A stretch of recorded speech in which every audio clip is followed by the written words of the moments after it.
では早速勉強してまいりましょう。はい。シングルモルト日本ウイスキー静岡ポットスチル K 純日本大麦初版初版これ初版ってことは多分第2弾第3弾が出てくるということの第1弾なんだと思います。さて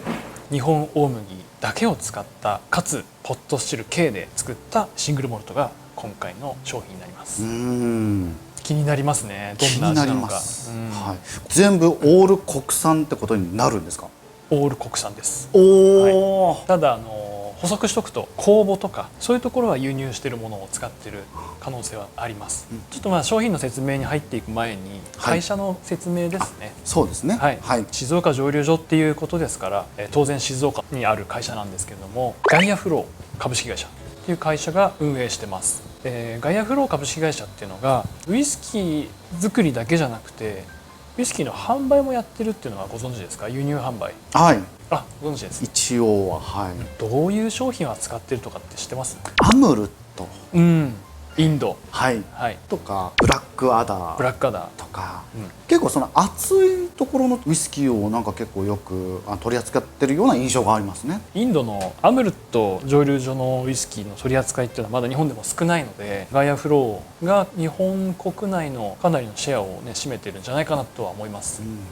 ガイアフロー株式会社社長の中村太閤社長、もともと何をされてて、なんでウイスキー作りをしたのか、精密部品の製造会社3代目社長を務められていたんですけども、価格競争にならない新たなビジネスの柱を作りたいということを考えられてたそうなんですけども、そんな時にですね、ウイスキーがお好きでスコットランドに蒸留所巡りをされた時に、これだったら自分たちでもできそうだなっていうことを思われたみたいです。多分自分たちで精密部品の製造をやっていて規模的に多分同じだったんでしょうね。同じとか近い規模だったんだと思うんですけど、自分たちでもウイスキー作りをして世界中に愛されるウイスキーを作れるんじゃないか、それで日本に戻ってきてどうやったらウイスキーを作れるかっていう作り方とかですね、そういうところもいろいろ調べたり勉強していく中でどんどんウイスキー作りをやりたいっていう思いが強まってウイスキー作りをするっていうことを決断されたと。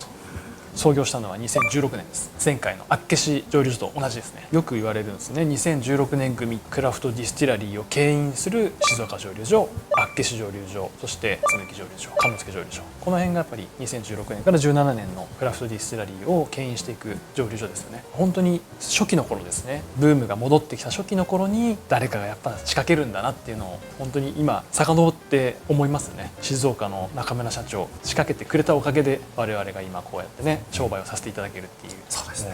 ありがたいことです。ありがたいです。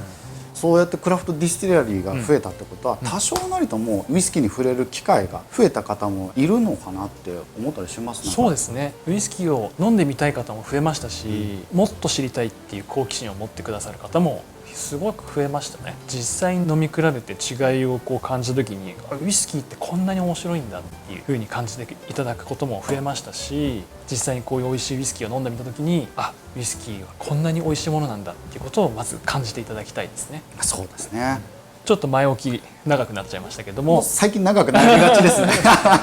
そろそろまずはテイスティングからいってみましょうか。はい。ではポットスチル K のテイスティングにいきましょう。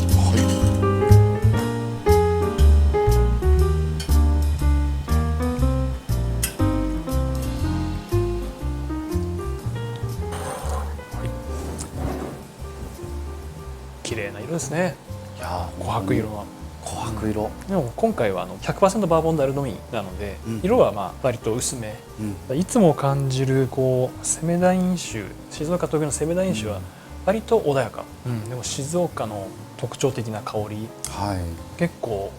香りはアタックは穏やかな感じがしますね。そうですね。度数が高いんでアルコール度数 55%、口に含むとそれなりのアタックはありますね。今回は繊細な日本大麦の特徴、繊細さっていうところがねかなりポイントみたいなので、じゃあ同じ蒸留機 K で作った、一番最初に出たプロローグ K ともにちょっと飲み比べをしてみましょうか。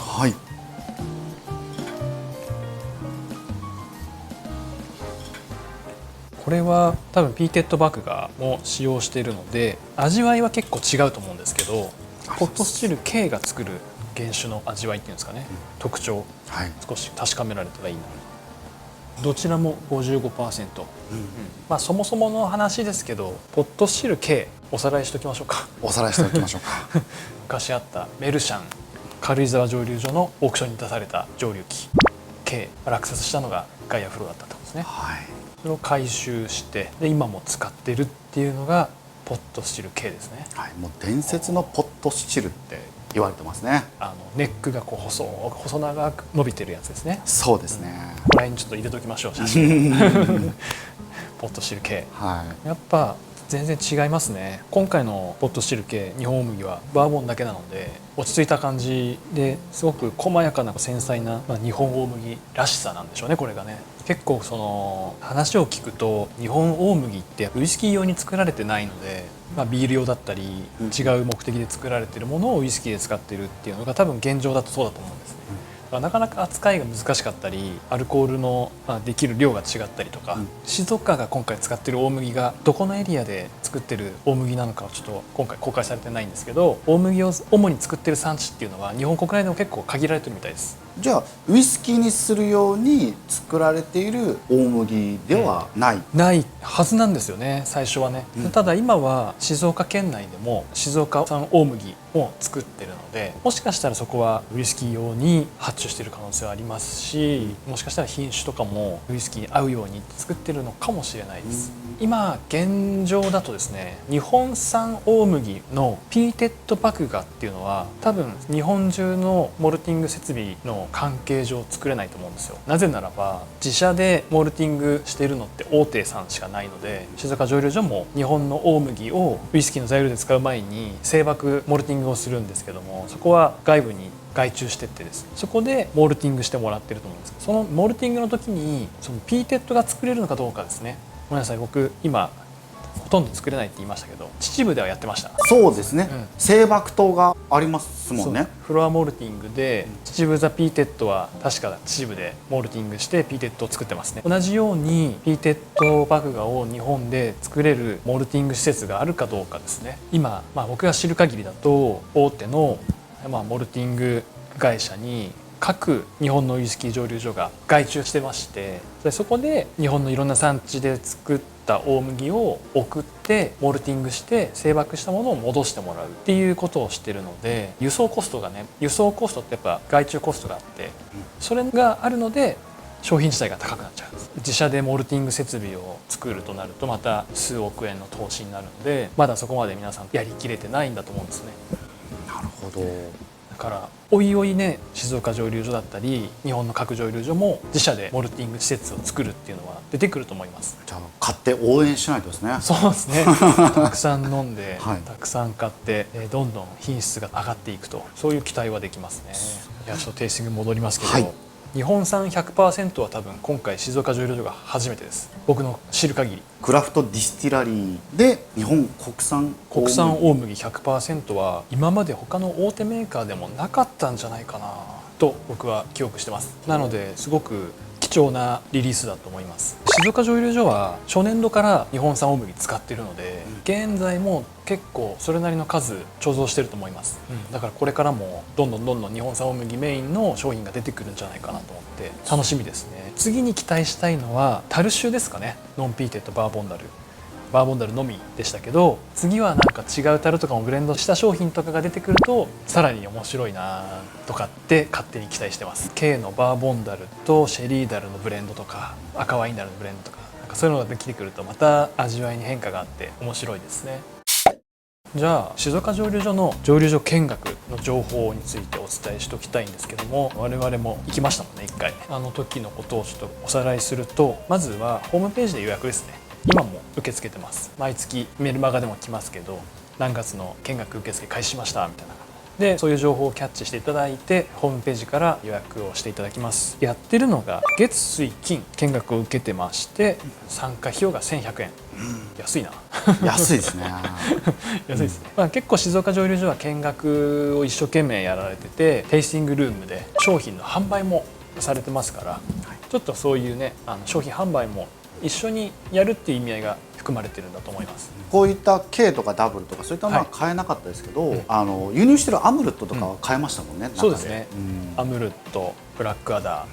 アスタモリス、いろいろありましたね。ボトラーズブランド、ウイスキー愛好家からするともういろいろ買ってみたくなっちゃう